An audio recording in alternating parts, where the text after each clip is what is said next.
the IFTA goes to Juanita Wilson for As If I'm Not There.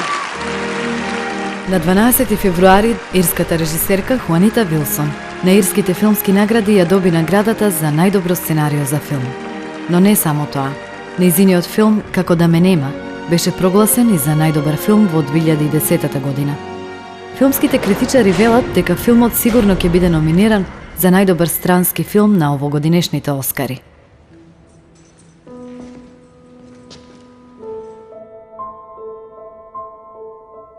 Како да ме нема е приказна за Самира, млада учителка чиј живот драстично се менува со започнувањето на војната во Босна.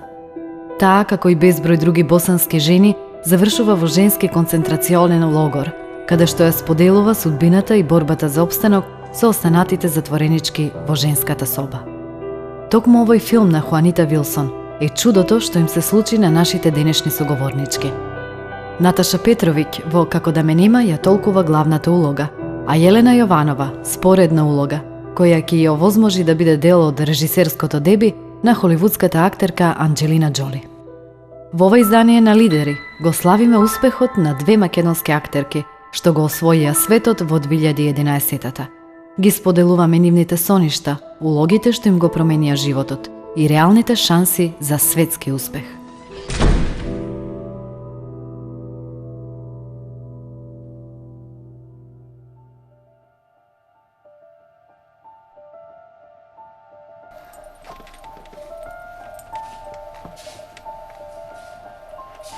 Актерката, што големите филмски критичари ја споредуваат со Бергман, е родена во Штип.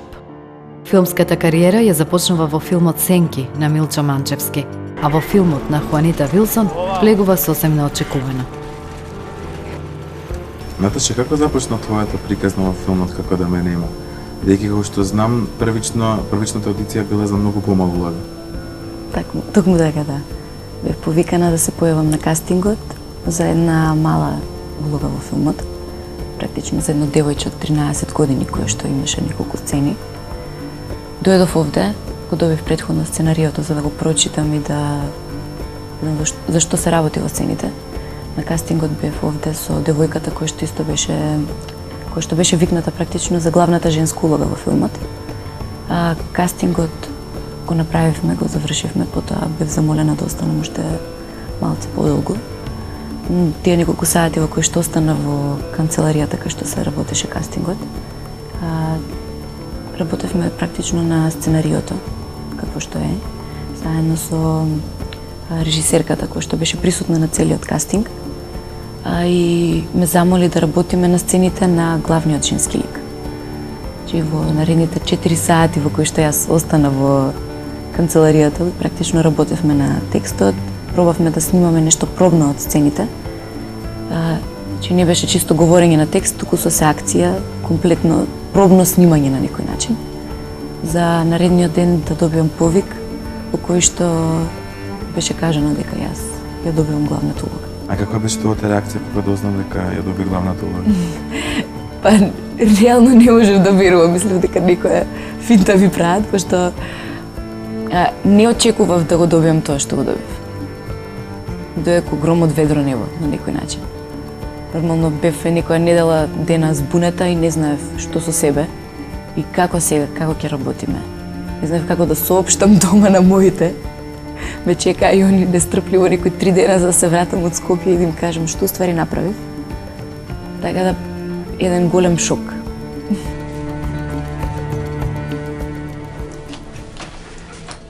Скини то, види на што личиш. Личим на себе.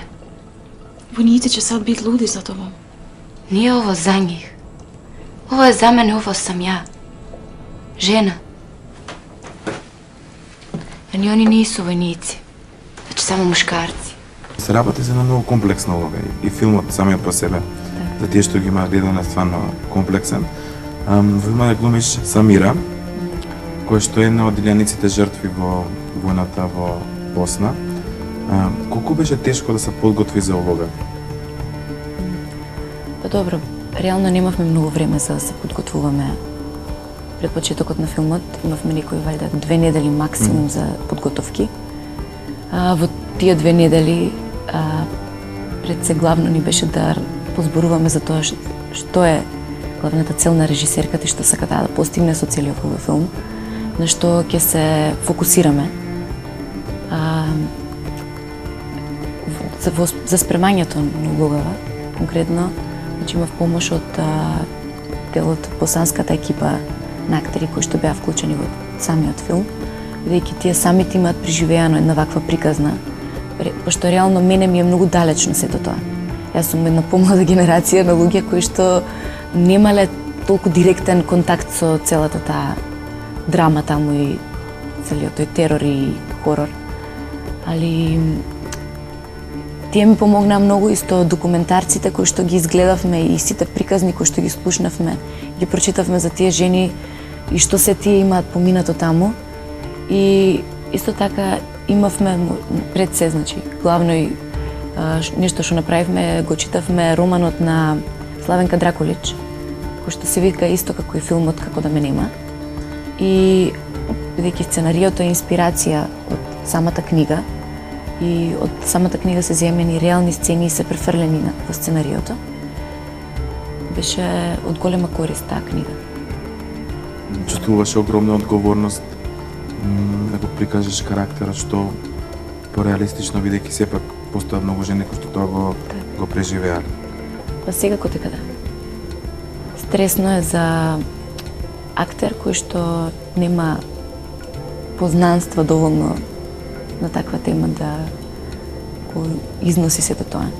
И плюс тоа одговорноста е голема пред се. Јас сум македонка која што игра босанка, на која што реално и се нема случајно ништо приближно слично на тоа. И се доведуваш сам себе во ситуација да мораш да се да дојдеш до информации и самиот себе да се ставиш во позиција во која што да почнеш да размислуваш и да действуваш како тој лик, како тие луѓе што би правеле тие луѓе, како би размислувале во дадени ситуации, кои што на нас од оваа позиција ни се малце страни. Престижниот американски магазин Variety ја прогласи Наташа Петровиќ за една од најдобрите актерки на денешницата. На филмскиот фестивал во Сиетл ја доби наградата за најдобра женска улога, а во Ирска и Милано ги доби номинациите за најдобра актерка. Наташа е првата македонка прогласена за најнадежна европска актерка на Берлинскиот филмски фестивал. Меѓу добитничките е англиската актерка Андреа Райсбороу, која глуми во најновиот филм на Мадона. Но што значат овие награди ако си актер од Македонија, без свој агент и без свој тим? Јас имав честа да бидам првата актерка од Македонија која што ќе биде дел од проектот Shooting Star, кој што се одржува во склопот на Берлинскиот филмски фестивал. Велам првата затоа што јас сум прв представник на Македонија таму. Пред мене беше Лабина Митевска, која што пред неколку години и она беше представник на Англија. Јас се радувам што имав можност да зборувам со неа пред моето пристигнување таму и да видам што ме очекува и да нормално таа многу убаво ми го објасни целиот тој проект и што се ме очекува. Но јас имав честа да бидам првиот представник на Македонија таму. Проектов Shooting Star е организиран со цел да се промовираат новите млади надежни актери од цела Европа. Значи се прави селекција на 10 актери од 10 европски земји. Можат да аплицираат овој проект сите земји што се членки на European Film Promotion Group, во кој што и Македонија е член од пред неколку години. И јас имав честа да видам една од овие 10 и да видам како уствари функционира филмската машинерија надвор од нашава земја. Да имав можност да запознам прекрасни луѓе, прекрасни млади актери, кои што дел од нив веќе имаат успешна кариера и се развиваат се уште и работат многу периодов сега. Една од нив беше и Андреа, која што можам да кажам, беше една од звездите таму. Веќе таа веќе има свој голем бекграунд и луѓето ја знаат и е исклучителна актерка и не знам, просто е фасцинантна. само по себе. Имаше можност да се дружи со овие 10 актери кои што на еден начин се еднината на не само на европскиот филм, туку и на светскиот филм. Колку е поразлично да си актер од Македонија во споредба со другите актери од другите земји? Можам да кажам дека е многу различно. Поготово затоа што односот кој што ние го имаме кон сето тоа таму на некој начин е комплетно различен со односот кој што другите го имаат. Затоа што ние не сме навикнати на гламур, на внимание и на тоа дека некој треба да ти го признае тоа што ти го работиш. Ние немаме луѓе кои што работат за нас. Немаме луѓе кои што не туркаат, не промовираат, туку тоа го правиме секој сам за себе. Значи, ако јас успеам некако да се испромовирам, го правам тоа сам. Таму, тоест надвор од нашава земја, малце погоре, луѓето имаат, актериве имаат своји менаџери, агенти, пиар кој што работи на комплетна промоција и на тоа да им обезбеди што е можно повеќе работа. Тие луѓе се таму за нив во секое време, че се трудат да им помогнат, колку на нив, толку и на сами себе си помагаат и се промовираат. И на некој начин е многу полесно да дојдеш до работа. Многу полесно да се вклопиш во целиот тој механизам. Затоа што ние доаѓаме, еве, конкретно во случајот во Берлин бевме тројца од Балканот, јас, Ник Джелилај од Албанија и Марија Шкаричич од Хрватска, кои што сите тројца бевме без агенти одпоедени во Берлин. И нормално е дека на момент се чувствуваш дека што барам јас овде. Супер е целиот овој проект, сето тоа што ние успеавме да го проживееме таму, сето тоа што го добивме од нив. И на некој начин сваќаш дека додека си ти присутен таму, потребно е да имаш човек кој што ќе биде исто присутен за тебе и кој што ќе се обидува да ти обезбеди работа додека ти одиш на тие интервјуа, на тие не знам, додели на награди, на тие гала вечери. И е потребно да има некој што ќе се потруди ти да бидеш многу подобро и поуспешно промовиран. Зошто нема агенти? Не само во Македонија, колку што знам, единствениот агент кој што има интернационални контакти и интернационално сертифициран се наоѓа во Босна. Така, да. Не знам каде е проблемот и зошто. Веројатно се уште никој се нема дрзнато да инвестира доволно во себе и или нема доволно голем интерес да се работи тоа. Затоа што ти да бидеш агент, потребно е да патуваш исто толку колку што би требало да патуваат и актерите. Потребно е да направиш многу контакти со луѓе кои што и да се поврзиш со луѓе кои што се многу помоќни од тебе. И да успееш да се исто така на некој начин вклопиш во целата таа не знам, коцка, да си го најдеш потребното место и да успееш да имаш што да понудиш. Јас сметам дека овде во Балканот има многу што да се понуди. Јас сум во моментот во контакт со многу кастинг директори кои што бараат да ги поврзам со луѓе кои што се од Балканот, актери кои што се од Балканот.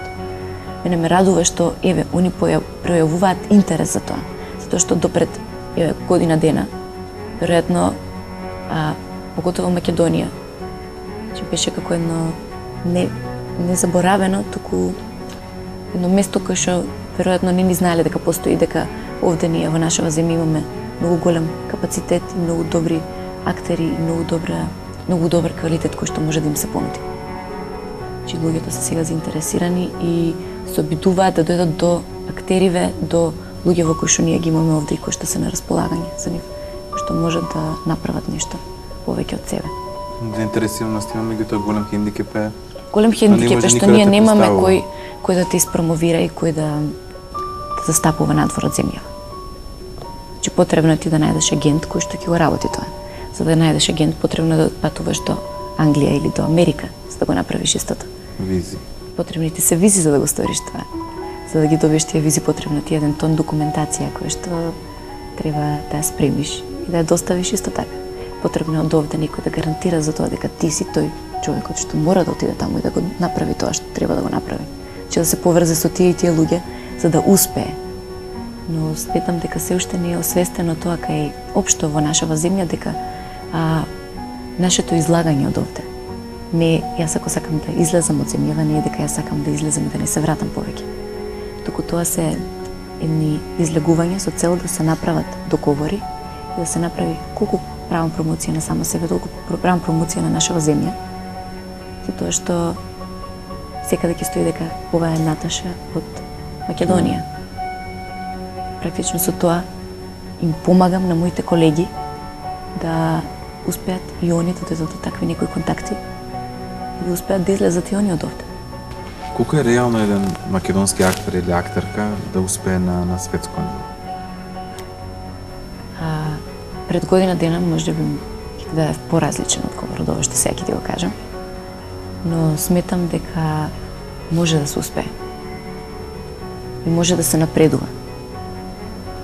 Ние имаме примери од нашава земја на луѓе кои што успеале многу, но еве конкретно во нашава професија која што имаме, сметам дека многу се битни овие копродуцентски договори кои што на некој начин ни овозможуваат на нас да се промовираме надвор од земја, да може да не видат повеќе луѓе, да можеме да прошетаме низ повеќе земји, да оствариме повеќе контакти.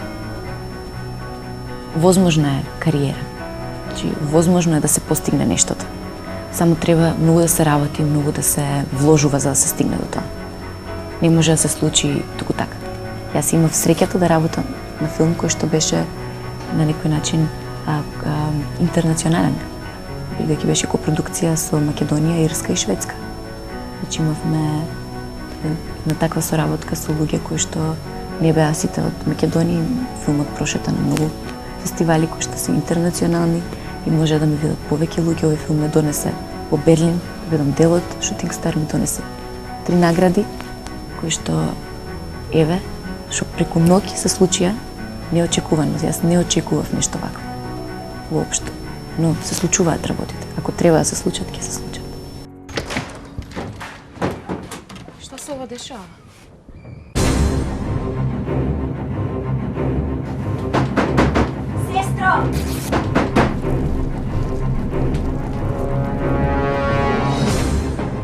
Улогата во филмот Како да ме нема е шанса за светски успех на уште една македонска актерка.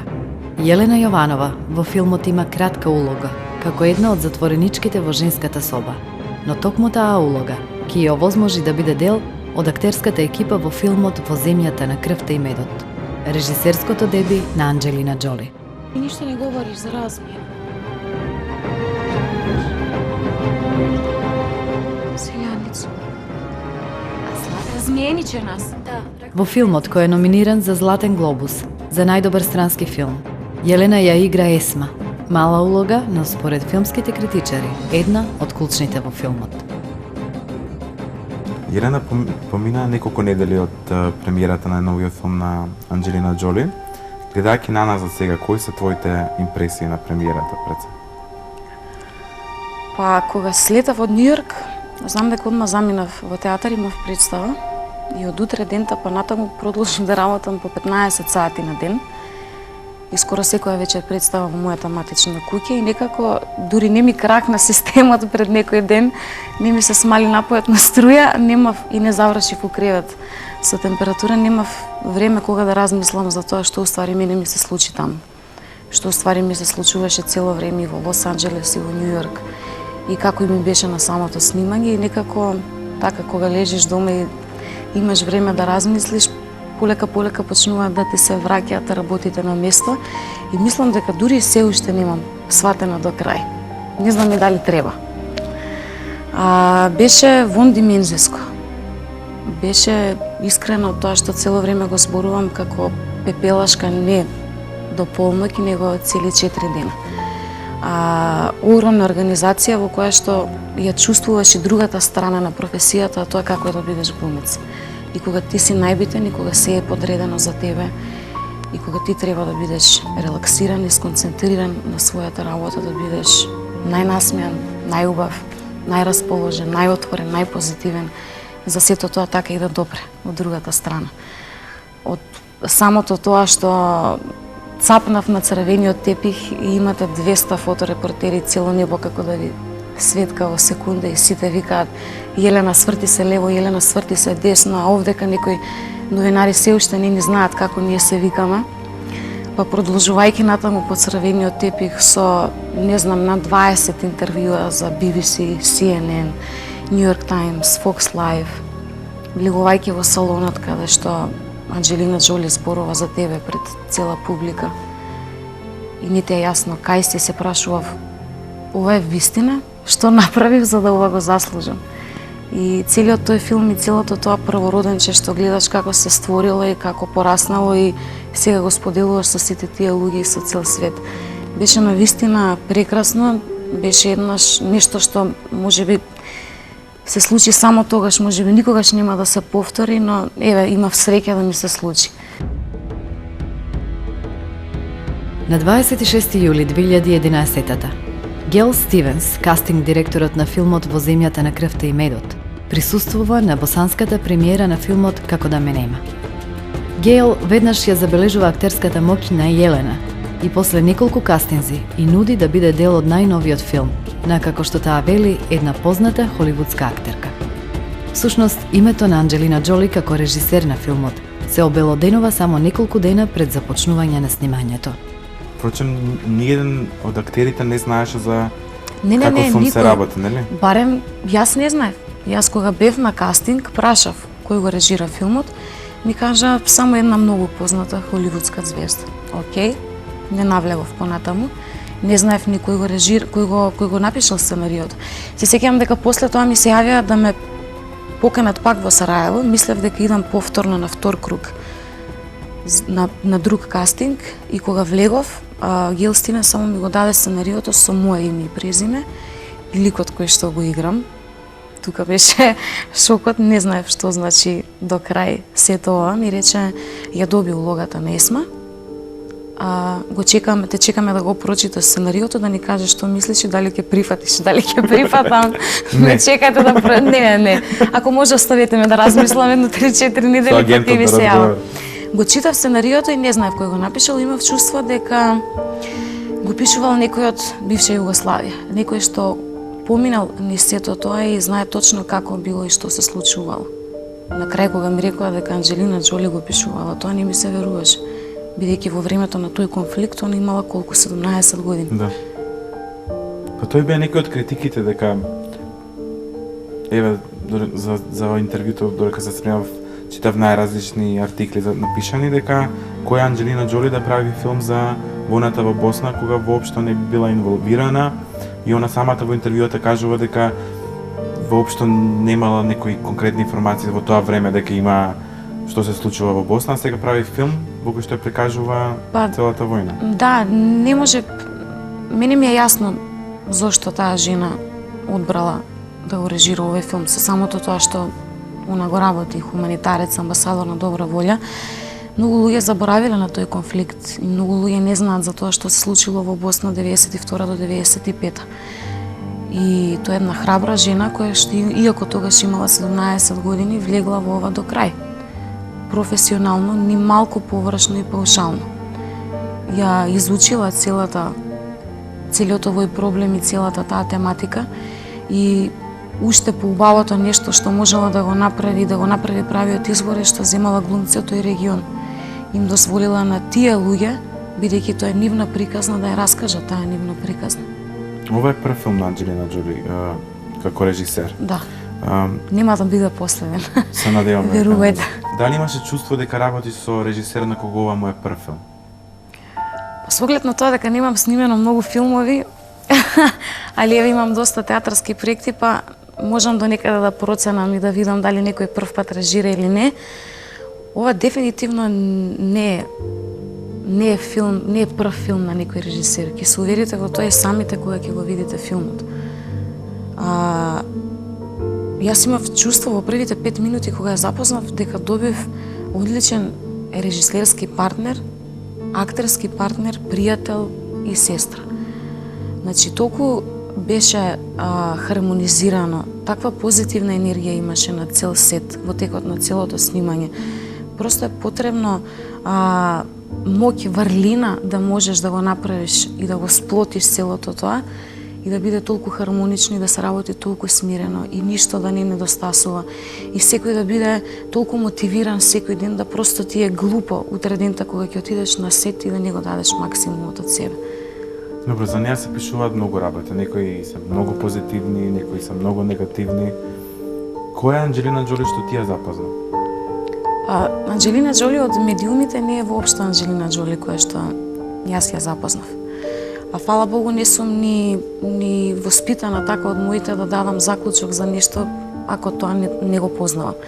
Така да моето мислење за неа почна да се оформува од моментот кога почнав да ја запознавам и тоа се уште трае. Анџелина Џоли е еден многу нормален човек, многу природен, многу едноставен, многу спонтан, многу храбра, многу јасна во тоа што го сака. Она тачно знае што сака и како тоа да го добие. Тој е еден врвен професионалец, тежок воркохолик, еден од поредките што ги познавам. Тој е мајка на 6 деца, го има најубавиот маж на светот, успева денес да е на едно место, утре дента веќе да е на второ и вечерта на трето. Не знам како, но она тоа го успева. Она е толку добро организирана, толку добро фокусирана. Не се бави со жолта штампа. Она си верува на себе си верува во тоа што го работи. Фала Богу, знае да биде самокритична и што уште е потребно. Може да биде се што ќе посака. Дури мислам дека она е многу повеќе од тоа што самата е свесна дека е. Во едно интервјуот Анџелина Џоли вели дека за време на снимањето на филмот сакала да креира чувство на семејство. Целата актерска екипа, целата екипа да биде како едно големо семејство. Таа вели дека тоа го научила од Клинт Иствуд. Што научи ти од Анџелина Џоли? Беше интересно дека кога имавме интервју за Мари Клер, 5 луѓе бевме интервјуирани за тоа списание. Јас бев последна. Интервјуто беше преку телефон, траеше околу час и половина. Новинарката се смееше и ми викаше: "Добро, некој ви кажа дека треба да зборувате, дека се чувствувате како во фамилија." Реков: "Не. Ако сите тоа сме го кажале, верувате дека тоа е така." Она успеа да сплоти и да створи една фамилија. Она беше мајка на 6 деца и нас 32, вкупно на 38 луѓе. И успеа да оформи семејство каде што секој работеше, во слободно време секој разговараше за своите проблеми и се наоѓаше решение. Секој помагаше на секого, секој штитеше секого и навистина јас добив нови браќа и нови сестри, како и сите мои колеги. Од тој филм и од неа може да се научи многу. И може да се научи како може да се стане подобар човек. Може да се научи тоа што мајка ми цело време ми го зборувала: "Имам 10 различни прсти на раката, но сите ги сакам подеднакво. Сите ние сме исти. И сите ние треба подеднакво да се сакаме, без разлика кој си ти, која сум јас, кои сме, какви сме сите ние."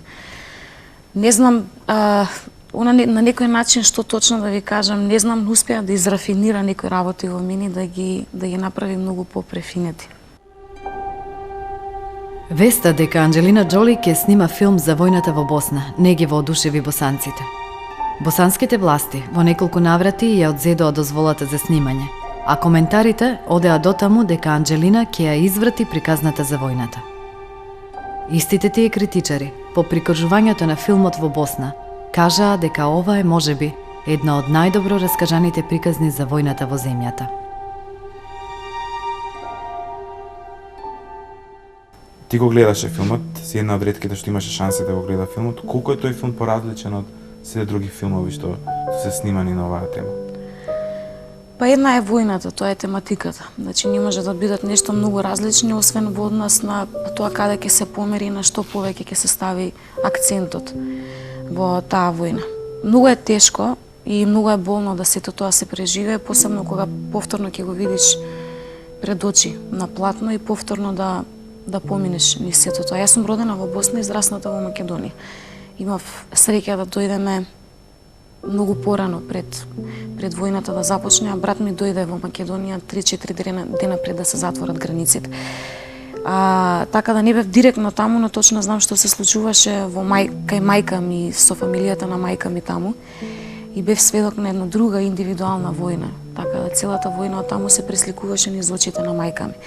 Сваќам колку е тоа болно и тешко. И сваќам дека луѓето се заситени од тоа, но просто во наша природа е постојано да ги забораваме тие работи. А тоа е една од работите која што не смее да се заборави. И тоа е целта и пораката на овој филм. Ова не смее никако да се заборави и ова никако не смее да се дозволи повторно да се деси. Ветували после Втората светска војна дека нема да се деси. Па дозволија да се деси најголемиот геноцид во Европа после Втората светска војна.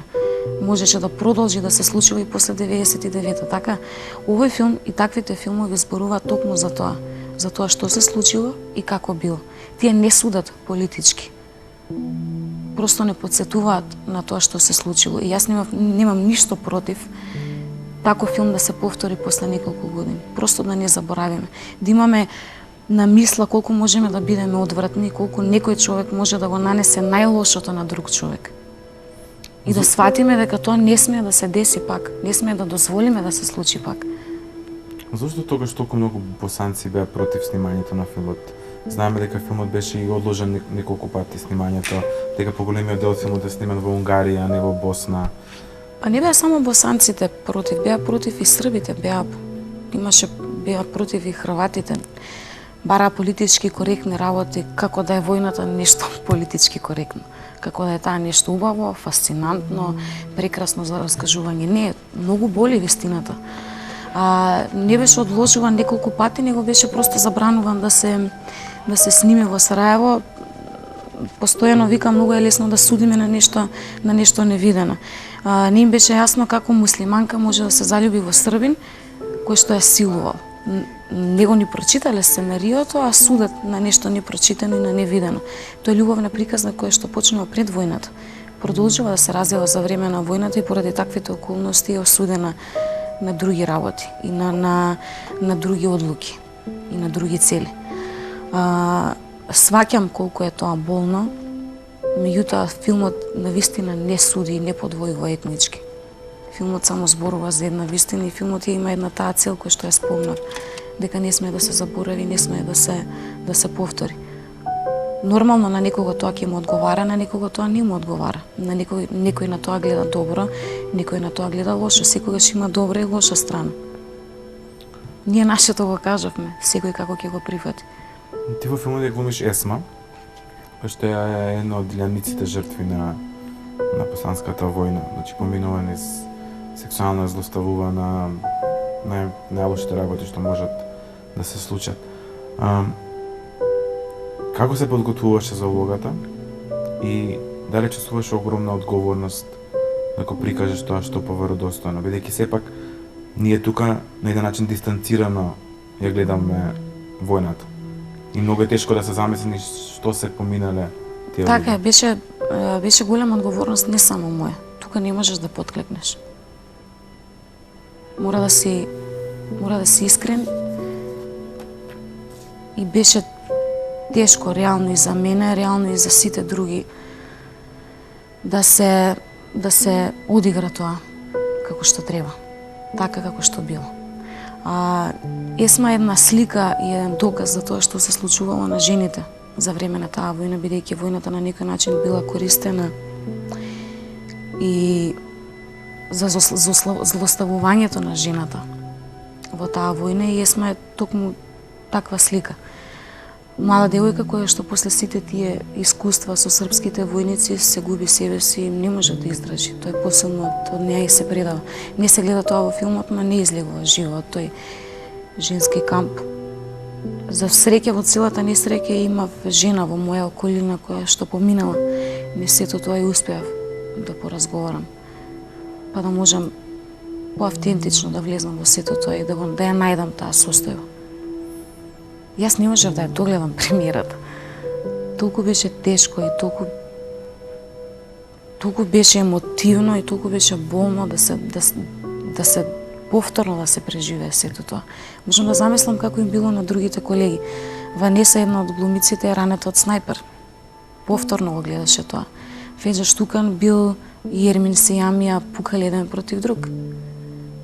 Феџа морал да се преправа дека е ментално нестабилен, почнал да промашува намерно српски војници викајќи се кој сум јас да одлучува за туги живот, кој сум јас да тој некој треба да го убијам. па почнал да глуми дека е луд, дека е ментално нестабилен, за да го ослободат. Можам, тоест не можам ни да замислам како им било нив. Всушност така и бе реакциите во Босна, имаше едно, не беше премиера како прикажување на филмот. Дури најголемите критичари што беа на филмот кога го видеа, кажаа дека филмот е фантастичен, дека е поразличен од сите други, а некои луѓе велеа дека додека го гледа филмот почувствува дека војната се уште трае. Да. Значи се тие чувства се вратија. Јас бев со еден фустан, веројатно го видовте, кој што е вака, нели идеше преку едно рамо, кога излегов од премиера, целото ова рамо ми беше црвено од чешање, од нервоза, исто како во војна кога не знаеш од каде ќе ти падне граната. Така филмот не знаеш кој ќе те потресе, кој ќе се сатвориш во седиште, ќе те натера да вриштиш, да плачеш, да те боли, да си кажеш доста, аман, вакви сме, толку можеме да бидеме грозни, не сме тоа да се деси. And the first scene, we played it out, and it was, I think, shocking for everybody and horrifying, and everybody committed to it and did it. And as soon as I called cut, I noticed Ermin picked up she's not here today, but Delana, the woman who he had to rape in the scene, and gave her the biggest hug and made sure she was okay. And all the other men picked up all the clothes off the floor and redressed the women themselves. Јелена Јованова ги освои критичарите со улогата на Есма во филмот Во земјата на крвта и медот. Го има прекрасното искуство да се биде дел од холивудски проект, да се работи со најголемите холивудски звезди. Но дали постојат шанси за светски успех? Што е потребно да имаме женска верзија на Раде Шербеџиева? Не знам која е формулата за тоа. Мислам дека просто треба да се работи на себе, да не се отчајува, да не дозволуваш првото нешто што ќе те угоди да те разочара, да подклекнеш, да се откажеш. Нема откажување, нема паѓање. Ќе станеш, ќе се избориш и ќе одиш напред, ќе работиш и ќе веруваш. Мислам дека само така може да се дојде до некој успех. Не знам дали им постои по некоја друга формула, магичен напиток. Силно е многу потешко да се успее ако си, например, од овој регион. Ние со Наташа разговараме фактот дека нема агенти. Без тоа надвор не може. Тука може. Мала држава, секој познава секого, меѓутоа надвор веќе не може. Мораш да имаш агент. Мора да има никој кој што ќе ги турка работите за тебе. Никој кој што ќе застане позади тебе. Бидејќи сите да сваќаат несериозно кога си без агент. Јас кога го потпишував договорот за кај Анџелина ме праша окей, името на вашиот агент. Немам агент. Како така? Немам агент. Па како работиш? Кој го договара сето тоа за тебе? Секој работи само за себе. Таму не е така. Затоа е многу полесно. Наташа Петровиќ или Јелена Јованова, двете македонски надежи ги отворија портите кон иднината. Дали само немо ќе ги следиме? Или реално ќе ги поддржиме новите амбасадорки на македонската култура во светот?